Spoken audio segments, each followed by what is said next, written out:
नमस्कार। आप सभी 10th क्लास के छात्र छात्राएं ध्यान दें कि हमारा जो पाठ 4 चल रहा है काव्य खंड में, इसमें कवि परिचय, उसके बाद प्रथम जो हमारा सवय था वो, फिर दूसरा और आज तीसरा।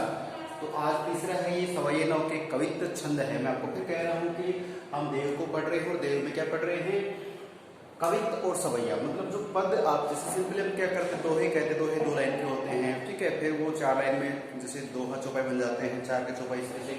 तो ये जो पद होती है, रचना का जो ढंग होता है, जो तरीका होता है, उसमें क्या है कि ये जो यहाँ से लेकर के यहाँ तक हमने लिखा है, तो इसमें क्या है कि कितने जो मात्राएं हैं वो काउंट होती हैं, ठीक है। मात्राएं हैं, वर्ण गिने जाते हैं इस तरह से। तो मात्रा और वर्ण के आधार पे इनकी गिनती का जो तरीका है उसको एक लिपि में पिरो करके लिखा जाता है, उसे छंद कहते हैं। और छंद दो प्रकार के, मात्रिक और वर्णिक होते हैं। तो यहाँ पे देखिए जो सवैया और कवित्व छंद हैं, ये छंदों के नाम हैं। तो सीधी सी बात है कि देव को छंद प्रिय थी, इसलिए अपनी रचनाओं को छंद में लिखते थे। मतलब कौन सा शब्द में कौन सी मात्रा, उसके आधार पर ये काउंट करते थे। प्यारे छात्र छात्राओं, 10 से बोर्ड के स्टूडेंट्स, आपको मालूम होना चाहिए छंद क्या होते हैं। ध्यान रखना, लिखने की शैली जो है जिसमें वर्ण और मात्राओं को गिना जाता है वो छंद होते हैं। तो कवित्व और सवैया की बात करें तो ये जो आज हम पढ़ रहे हैं ये सवैया नहीं, कल वाला सवैया था। हमने जो दूसरा जो पढ़ा था पद, वो सवैया छंद में लिखा गया था। और आज वाला है ये हम कवित्व में पढ़ रहे हैं, ठीक है। पहली बात तो ये हो गई कि हम कवित्व छंद को पढ़ रहे हैं और देव का ये अंतिम पद चल रहा है, ठीक है। अब बात कर रहे हैं कि इसमें चल क्या रहा है। जो श्री कृष्ण है, भगवान श्री कृष्ण को कोई उनकी प्रेमिका कहें, गोपियां कहें, उनमें से एक विशिष्ट है या श्रेष्ठ है, वो उनसे प्रेम करती है। लेकिन उसका प्रेम कैसा है, एक सपने जैसा है। तो देखिए बात ये है कि सपने जैसा प्रेम उसका है और वो श्री कृष्ण की भक्ति में जानना चाहते थे। लेकिन उसकी रूप सौंदर्य, अपने दूसरे पद में पढ़ा था, उसका जो मनमोहक रूप है उसमें बसती चली गई दस्ती धार में, है ना, मैं कल पढ़ा। तो वो धार में बहते गई, उनके जो रूप सौंदर्य में वो जाते गई उसमें। अब बात करें किसकी, कि तीसरा जो पद है इसमें क्या होता है कि वो ही गोपी जो है श्री कृष्ण से प्रेम करने लग गई थी। अब उनका दूसरे पद में क्या था कि उसकी आंखें श्री कृष्ण के चेहरे को देखते रहते हैं। अब बात करेंगे किसकी, अब बात करेंगे हम कि वो गोपी है, वो अपने घर में सो रही है और सोते सोते क्या होता है उसे नींद आती है। और नींद में जैसे देखिए श्री कृष्ण का उन्हें स्वप्न आता है, सपना आता है और सपने में बहुत खुश भी होती है। लेकिन जैसे ही सब आंखें खुलती है सपना चूर हो जाता है, सब कुछ उसका उसे लगता है मेरे भाग्य फूट गए हैं, तब भाग्य सो गए हैं। तो प्यारे छात्र छात्राओं, आप इस कहानी के साथ में जुड़ जाइए इस टॉपिक पे। और मैं आपको बता दूं कि हम पढ़ रहे हैं देव को और तीसरा हमारा कवित्व जो है वो पद चल रहा है। तो आप प्रसंग में लिखेंगे तो आप लिख सकते हैं कि प्रस्तुत जो कवित्व है ये हमारी पाठ्य पुस्तक के देव द्वारा रचित पदों से अवतरित है। इस पद में या इस कवित्व में, आप कवित्व भी कह सकते हैं, इस कवित्व में गोपी द्वारा अपने भाग्य को कोसने का वियोग श्रृंगार जो उसका वर्णन किया गया है, ये आप लिख सकते हैं, ठीक है। अब बात करते हैं इसकी व्याख्या की। तो व्याख्या भी मैं आपको करीब बताऊंगा, इसके शब्दार्थ बताऊंगा, तो ध्यान रखना है, बिल्कुल ध्यान रखना, ठीक है। तो जहरी जहरी है ना कि झीनी बूंद है। तो देखिए हल्की हल्की छोटी छोटी जहरी, जहरी कि झरना होता है, झरने की छोटी बूंद होती है, उसको जहरी जहरी झीनी बूंद। तो मैं समझता हूँ कि समय बचाते के लिए क्या करते हैं, इसको मैं समझाता भी चलता हूँ, फिर आपको मैं इसका अर्थ बता सकता हूँ। देखिए जहरी जहरी झीनी बूंद है प्रति मानो। अच्छा प्यारे बच्चों को आपको बता दूं कि ये तो पद हैं, इन्हें आप पढ़ भी सकते हो, लेकिन इन पदों में व्याकरण चल रही है बहुत शानदार। उस व्याकरण को आप फोकस करें, उस पर आप कंसंट्रेट करें, क्या करेंगे, ठीक है। तो उस पर आपको फोकस करना है, वो देखना है, ठीक है। 1 मिनट।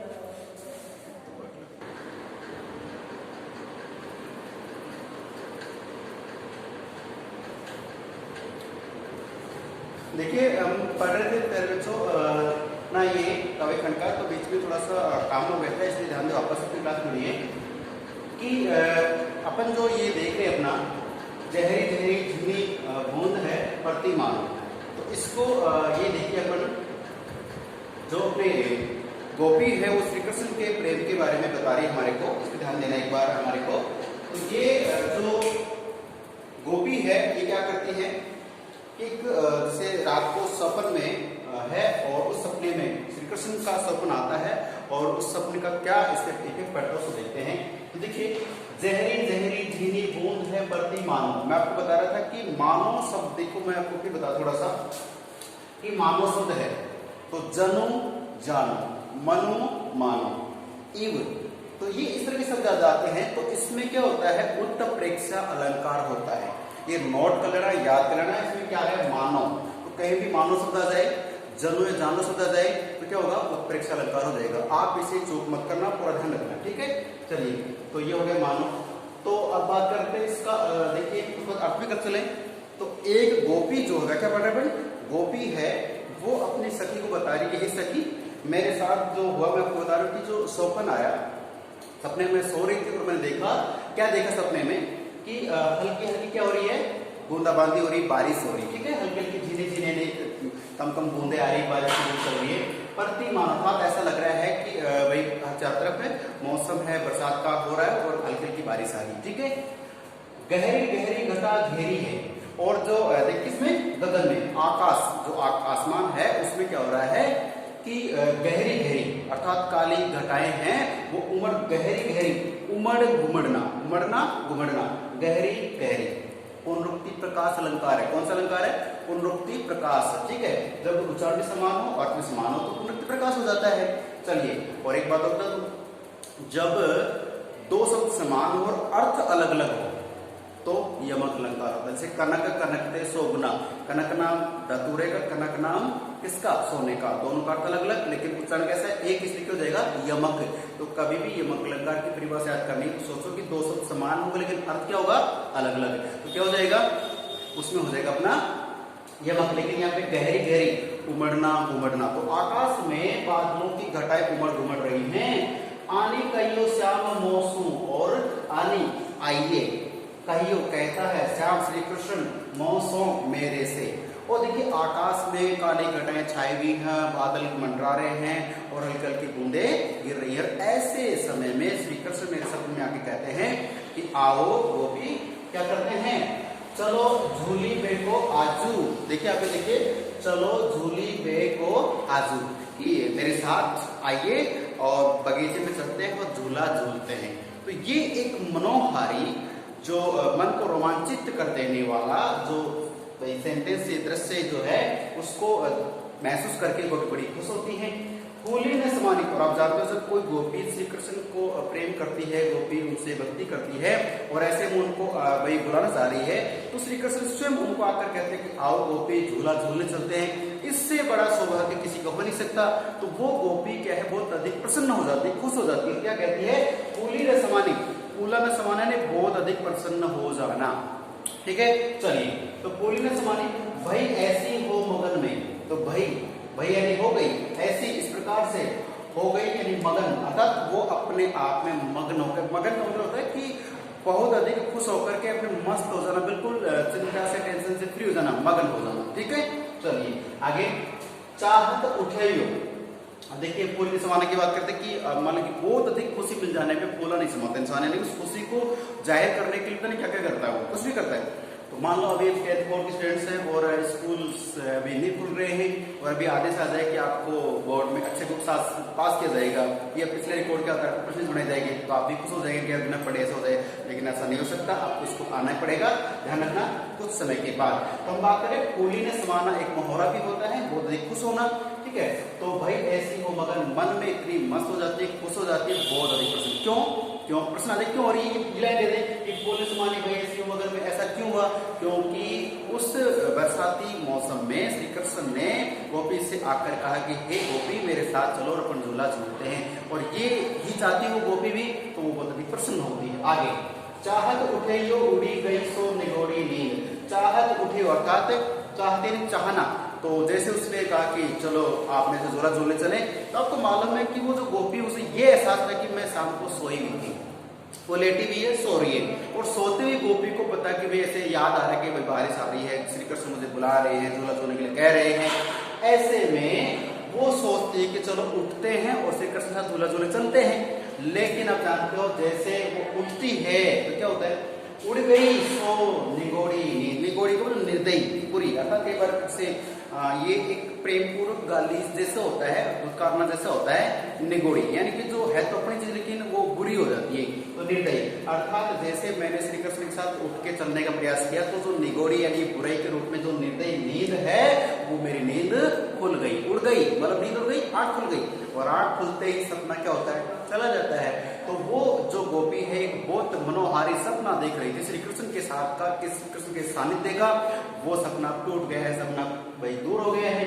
सोए गए भाग मेरे जाने व जगन में, अर्थात इस संसार में मेरे, देखो जगन, जगन जैसे मैं जगी तो जगते क्या हो गए, सोए गए, सोए गए मतलब सो गए हैं, अर्थात मेरे भाग फूट गए या भाग सो गए हैं, मेरे भाग्य, मेरी किस्मत, भाग्य को मतलब किस्मत ले लेते हैं कि मेरी किस्मत है वो सो गई है, मेरे जानी व जगन में, जैसे मेरे जागने पर मेरे भाग्य है, मेरी किस्मत है वो फूट गई, मेरी किस्मत खराब है, यूं माने अपने आप को कोस रही है, अपने आप को बुरा कह रही है।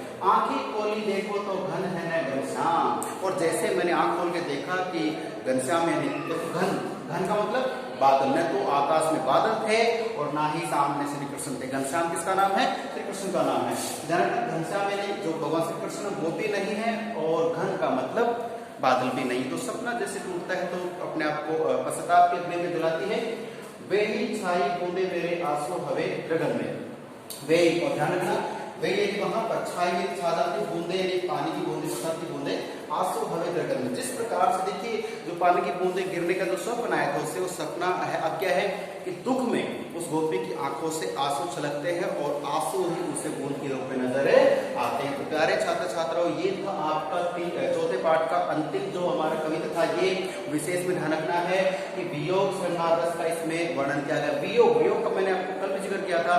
जब आप प्रसन्नचित रहते हैं, किसी को पाकर खुश होते हैं तो संयोग श्रृंगार होता है, और लेकिन आपका कोई अपना प्रिय है वो आपसे रूठ कर चला जाता है, आप दुखी हैं और उसका वर्णन करते हैं, तो भाई क्या होता है, वियोग श्रृंगार रस होता है। हो गया रस।